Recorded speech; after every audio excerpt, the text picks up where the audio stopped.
Boykivshchina is one of the oldest inhabited ethnographic regions in the Carpathians. Due to the isolation of the region and its challenging terrain, many examples of archaic forms in architecture have been preserved here, not only in wooden churches, but also in the dwellings of the Boykos. The house from the village of Plavya is unique not only in its appearance and form, but also because it has been preserved in its original state until today. Until recently, two families lived here. Their great-grandfather Danilo Madynyak, who was not only a skilled builder but also a wealthy farmer, built the house in 1926. He decided to cover his dwellings not with straw, as was common in Boykivshchina, but with a more expensive and durable material, tiles. This roofing extended the life of the house. In Boykivshchina, there are practically no houses left in such a condition, and this dwelling has gradually started to deteriorate.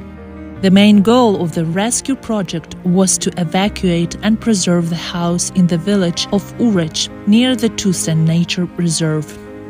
This house is a traditional for this region of the early 20th century. The front door leads to a hallway from which two rooms branch off on either side, and there is also a pantry. The utility and living areas are connected by a gallery, the most richly decorated element of the house. The centerpiece is the entrance portal, adorned with plant ornaments, solar signs, and crosses.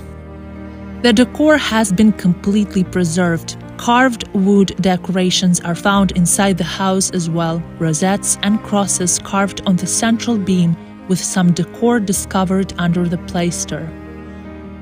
During the disassembly of the house, not only rotten wood in the walls and floors was found, but also damaged and lost tiles.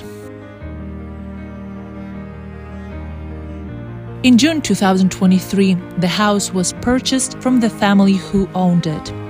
Within a week, craftsmen disassembled the building, marking each detail.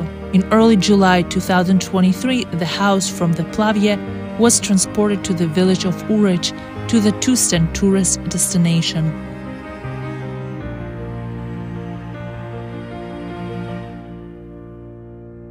The work began with the construction of the foundation. The specific terrain complicated this process. The house was restored not only according to the building's standards of that time, but also following all beliefs. The Boykos believe that the best days to start construction are Tuesday, Thursday, and Saturday. Therefore, the next stage, laying the foundations, took place on a Saturday. Then they tied the perimeter, making notches in the corners of the house's beams, where coins were hidden as a symbol of prosperity. Later, door and window frames were installed, walls were raised, side gables of the roof, decorative elements, and the shed behind the house were restored, and authentic carpentry was installed.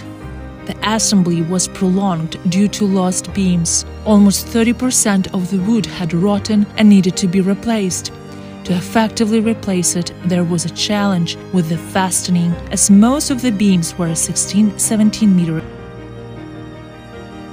A symbolic tree on the roof, tiles, and an authentic Boyko house was revived. During construction, all wooden parts of the house were treated with a protective solution. The entire process from the beginning of the house's disassembly to the final stage in Urych took almost